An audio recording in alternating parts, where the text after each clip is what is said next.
With a heavy focus on the COVID pandemic during the past 2 years, it has been important not to lose sight of another blight that has afflicted the world, especially South Africa, over the past 4 decades or more: HIV/AIDS.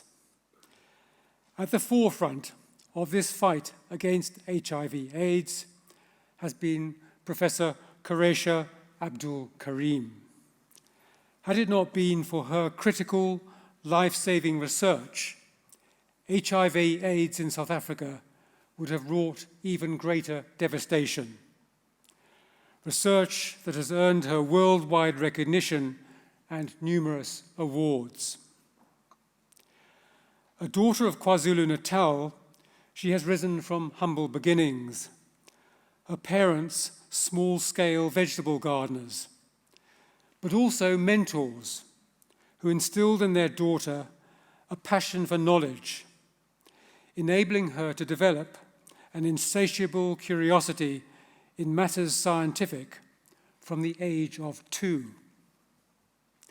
Inspired too by dedicated teachers, albeit at poorly resourced schools. There followed degrees, first at what was the University of Durban-Westville, then Wits, a master's degree from Columbia University, and a PhD from what is now UKZN. In the 1980s, there was a short spell of teaching together with anti-apartheid activism, offering training in how to provide first aid to comrades injured during protests. But the big pull has been research, which she has sustained for over 30 years, developing this particular focus on HIV/AIDS. In 1989, establishing the Medical Research Council's AIDS program in KZN, paying special attention to factors determining HIV infection in adolescent girls, and devising strategies to introduce antiretroviral therapy in poor, marginalized communities. This latter endeavor brought her huge acclaim. From 2007, Professor Abdool Karim was the principal investigator for a clinical trial named CAPRISA 004, CAPRISA being the Center for the AIDS Program of Research in South Africa, partly initiated by her and funded by the National Institute of Health in the USA to the amount of 140 million rand.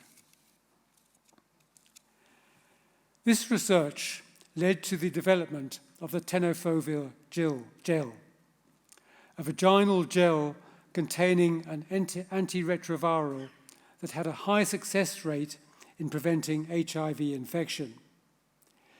This development hailed as a milestone in AIDS research, earning her a standing ovation when she presented the finding at the International AIDS Conference in Vienna in 2010.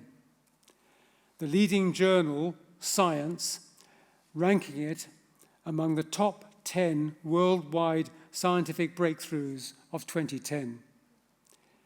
It led to the World Health Organization recommending that a pill containing tenofovir be taken daily as a standard HIV prevention measure for those at high risk. Research into HIV prevention has continued. New woman-controlled methods are being tested in CAPRISA's clinics. And Professor Abdool Karim is directing research to ascertain whether social incentives can curb HIV infection rates, especially among teenagers in KZN. Holding professorships at the UKZN Medical School and at Columbia University, she has played a key role in promoting research in Southern Africa as director of the Columbia University Southern Africa Fogarty AIDS International Training and Research Program that has trained over 600 scientists in Southern Africa. An A1-rated scientist, she has published over 200 articles and edited several books, serving too on the US-based board of directors of Friends of the Global Fight Against AIDS, TB and Malaria, as Deputy Chair of the World Health Organization Alliance for Sexual and Reproductive Health, and in 2017, appointed as the UN AIDS Special Ambassador for Adolescents and HIV. This has not been an easy journey for Professor Abdool Karim, having to confront patriarchy in two main ways. First, as a woman scientist, enduring the experience of not being taken seriously, finding, for instance, her ideas being dismissed at meetings simply because she is a woman, or saying something that is ignored, only for a man to say exactly the same thing and be properly recognized. Women scientists, she says, have to work a lot harder. It's like we still have to prove that we can be scientists. Second, there is the patriarchy encountered when conducting research in marginalized communities, where her aim is to protect and empower rural women who fall under the sway of powerful men. Striving for gender equity is central to her work. Professor Abdool Karim has been showered with awards, too numerous to list here, but just to mention a few. The World Academy of Sciences Lenovo Prize, the African Union's Kwame Nkrumah Prize for Science and Technology, South Africa's Order of Mapungubwe, the 2016 L'Oréal UNESCO Women in Science Award for Africa and the Arab states. In 2017, named by the BBC as one of the 7 trailblazing women in science. Last year, the Christophe Mériot Prize, only the 6th woman scientist to receive the biggest prize of the French Academy of Sciences. Her surname has a familiar ring to it. Yes, she is married to Professor Salim Abdool Karim, and they sometimes collaborate on research projects. Salim may have been the more high-profile figure in South Africa during the pandemic, but as he himself told me last night, Quarraisha has won twice as many awards as he has. And there is no doubting her international renown.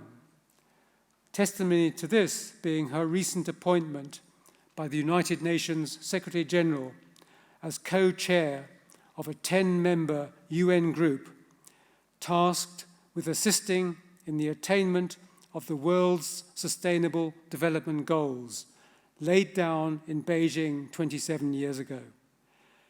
An assignment taking her far beyond the scope of her medical research. Today, Rhodes University is proud to honor Professor Quarraisha Abdool Karim, one of the world's leading researchers into HIV/AIDS, who has been at the forefront of the HIV prevention endeavor for over 30 years. It is said that few have done as much to help poor rural women in South Africa, driven as she always has been by a deep concern for social justice and gender equity. She stands as a wonderful role model for all our science graduates here, especially for women scientists for whom she has long been an ardent advocate. Mr. Chancellor, I have the honor to request you to confer on Professor Quarraisha Abdool Karim the degree of Doctor of Science, honoris causa.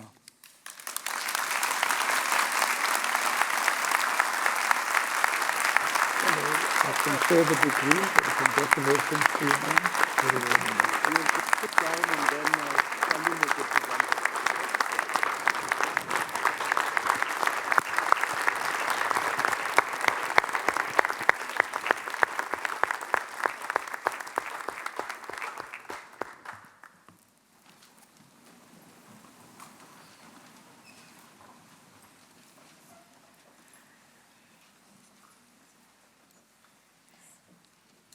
Mr. Chancellor, I have the honor to present Professor Abdool Karim, who was awarded the degree of Doctor of Science honoris causa in absentia at the October 2021 online graduation ceremony.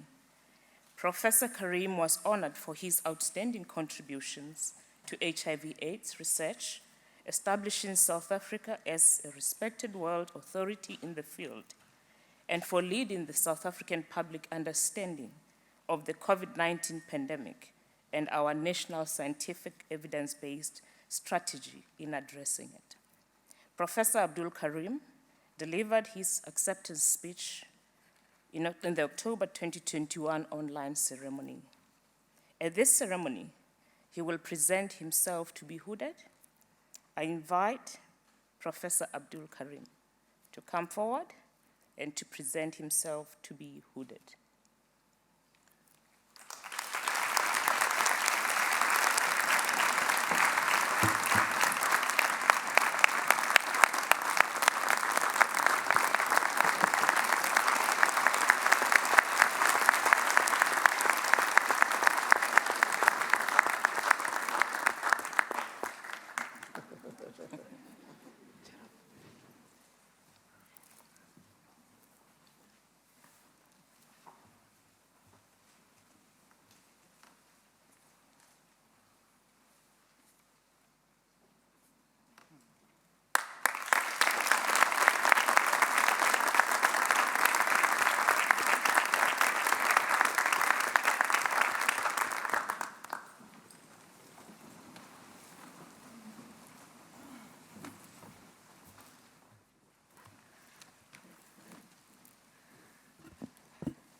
The Chancellor, Vice Chancellor, Deputy Vice Chancellors, Chairperson of Council, the Deans of the various faculties, the leadership of the students, the graduates, the parents of graduates, other distinguished guests, and parents, families, friends, colleagues, ladies and gentlemen, all protocol observed. Let me start, Chancellor, by expressing my immense gratitude of being conferred this honor of doctorate. And it is really an immense privilege to be recognized in this way. And I thank you and the Senate and the Council for this immense recognition. I want to start also by conveying very special congratulations to all the graduates, and special because, as you've heard from the Vice Chancellor, you have achieved your degrees under very exceptional circumstances. And the fact that your lives were changed, as all of our lives were, very dramatically, just overnight, and the last 2 years have been like a roller coaster ride, you have risen above those. You have demonstrated resilience and fortitude and seamlessly blended into the new way of living. And despite many of the challenges of the loss of lives, of loss of livelihoods, you've persisted and persevered in completing your degrees. And part of that has also been the incredible support that's been provided by the faculty. It reflects both deep commitment of you and the faculty, giving new meaning to the Rhodes University byline of where leaders learn. And this is truly a research-led institution, and where leaders learn is, for me, an interpretation of when thrown curved balls, how do you rise and how do you respond? You've done that in an exemplary way. In the past 2 years, we as the public, we as faculty, we as students, and any role that we play in society, we've all come to recognize the value of science so much more. and that science has given us hope, initially in times of uncertainty, when was able to allay the fears, sharing what we knew, what we didn't know. We've seen responsiveness. For example, Prof. Roderick Walker from this institution, when there was a shortage of sanitizer, gathering the troops to develop that and distribute that in the Eastern Cape. When we started to see corruption rear its head, he developed those techniques to be able to identify what was below quality and expose that and replace it. So all of these issues have changed our world. But I think the introduction of COVID-19 vaccines was really the hope that, that exemplifies why we are here today. And why we are here today, not in a virtual gathering, but in a physical gathering, is because, again, Rhodes has led the way in having the highest rates of vaccination coverage among staff and students, 99%, which enables us to start to live a normal life. I wouldn't say we want to go back to pre-COVID times, but at least by gathering and being physically present, we have the opportunity to interact with each other, exchange ideas. But there is no room for complacency, which is why we all have our masks on. Variants of concerns are there to remind us that the battle against SARS-CoV-2 is not over. But today, as you join the ranks of a very elite group and a special privileged group of society and citizens, what you do with your degree is as important and as critical as the milestone you have achieved. COVID-19 has given us a glimpse of what the future looks like. But as much as it's given us a glimpse of the future, it's also reversed the gains that we've made, particularly in low middle-income countries, in terms of bridging disparities and trying to change the lives of vulnerable communities wherever they are in the world. So as we build back stronger, some of us have to remind ourselves, if you haven't already been, that this involves lifelong learning, critical thinking, and problem solving. These are key essential traits that you've been imbibed with from the time you chose to study at Rhodes University, during the time you've been at Rhodes, and as you continue towards your apex degrees and other professions as you choose. Overall, science has always helped us advance as human beings. A lot of the things that we take for granted is some of the inspiration that many get in terms of pursuing careers in science. But with COVID-19, we've seen how it is more than just something that we thought of as futuristic, something not relating to our lives. And I don't need to remind graduates of the science faculty how much part of our everyday life it is, and how much continuing to advance our knowledge enables us to move forward as human beings. The world is faced with many disparities. Africa is faced with many disparities. And if we are to leave the world a better place, science is an important first step contributor to that. Taking the new knowledge and delivering it to people who can benefit from it is really what makes the difference and takes the science from merely being new knowledge to really making a change in people's life. I have focused my life for the past 34 years on young women. And some of that has been around technologies to address a major social challenge, which is gender power disparities. And in the 34 years, I have a glimmer of hope on the horizon, but much more remains to be done. It is a good time to thank my family, to thank my mentors, and I just want to highlight a few of my mentors, the late Mervyn Sasser and Zena Stein. Professor Zena Stein was my mentor when I did my master's at Columbia University in 1988. She passed away a few months ago at the age of 99. And Slim and I visited her on September 23rd, not realizing, because when we met with her, we were planning to join her in celebrating her 100th birthday. But a few weeks later, she had a fall and passed away. But Mervyn and Zena were South Africans and had to go into exile. And being in exile, first in Manchester and then in New York, they did not forget their roots. They were as active as part of the anti-apartheid struggle, but also in terms of training South Africans in public health, epidemiology specifically, that until the early 90s remained untaught in many of our institutions in South Africa.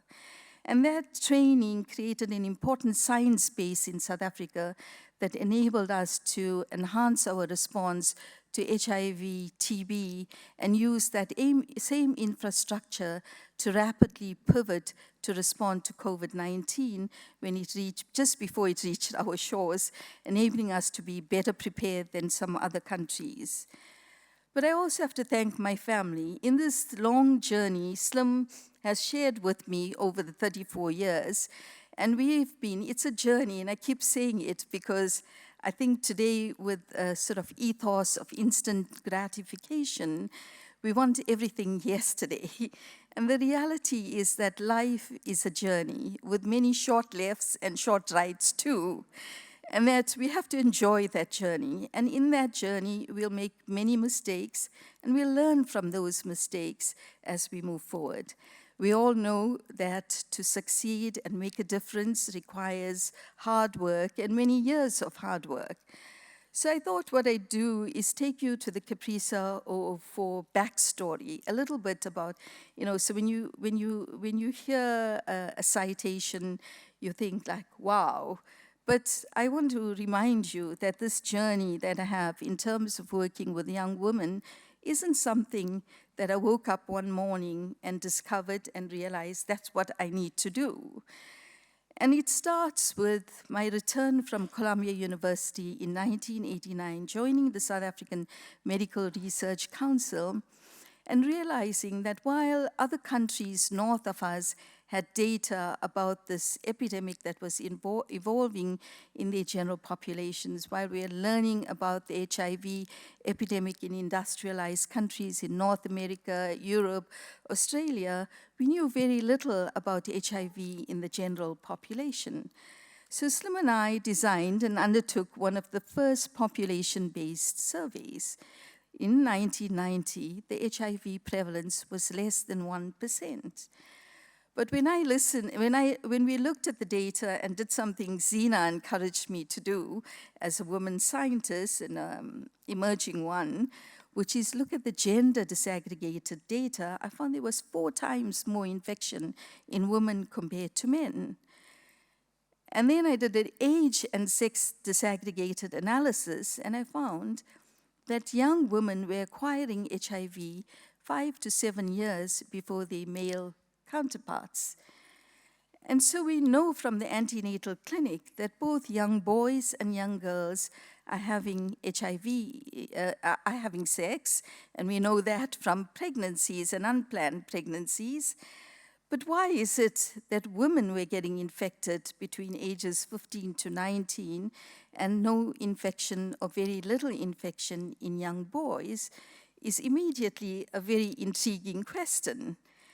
And so what followed was 2 years of interviews with women, different age groups, different settings, peri-urban, rural, urban, in school, out of school, sex workers, and you name it.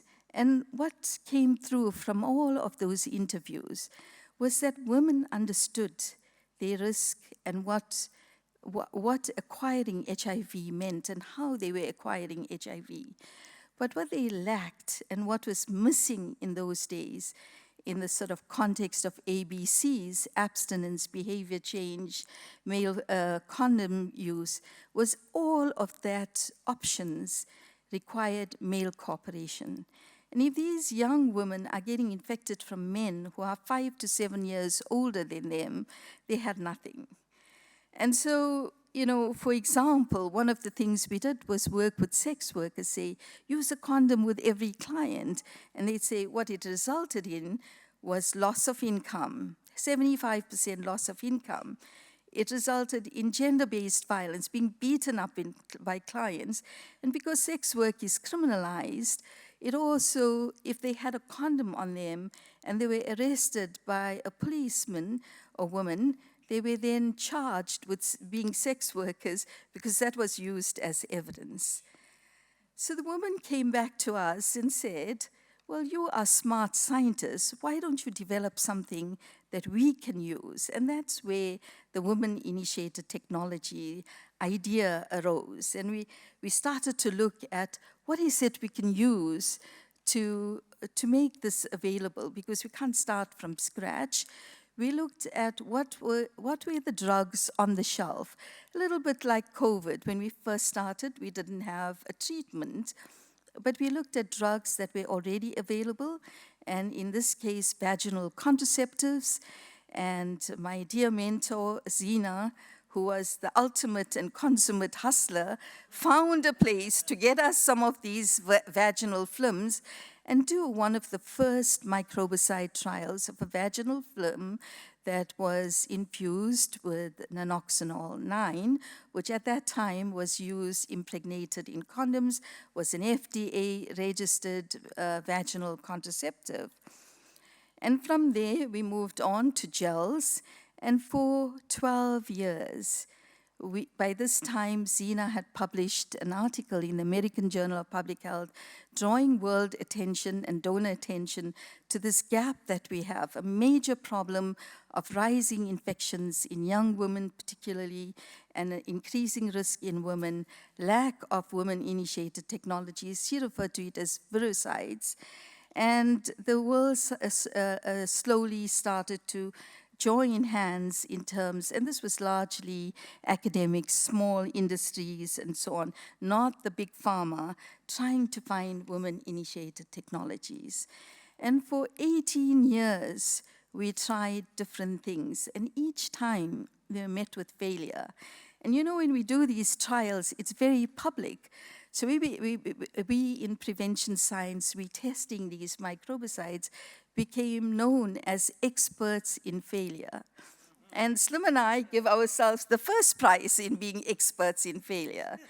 But I should say, Madiba's, one of many Madiba's inspiring quotes is, when you fail, you can cry a little bit, you can dust yourself, learn from that failure and continue. And that's what we continued to do.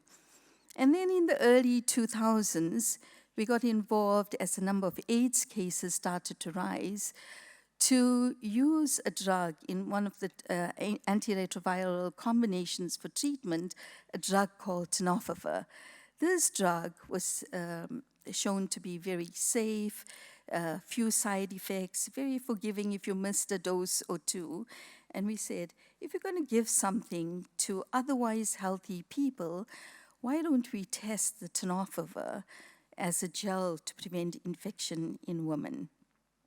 And that's when we decided to change our strategy from repurposed products, from non-specific products to an ARV-specific product for preventing HIV infection.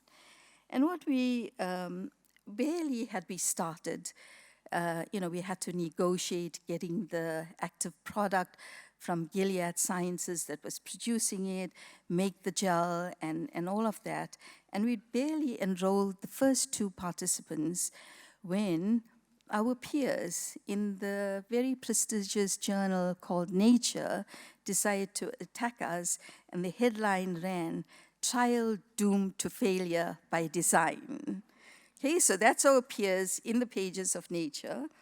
So we had to defend that. And one of the things that had happened is, at that stage, people were promoting daily use of product. And we used a coetally dependent dosing strategy that took inspiration from the mother-to-child transmission trials that were done, and also from the evidence that we had from non-human primate data and early safety data on the use of tenofovir to say, and informed primarily by the potential volunteers into the trial and potential longer-term beneficiaries of this technology, that they don't see their husbands every day, and they did not want a product that needed daily use. And so working with the community, we learned a good strategy and tried to then knit the science to match that.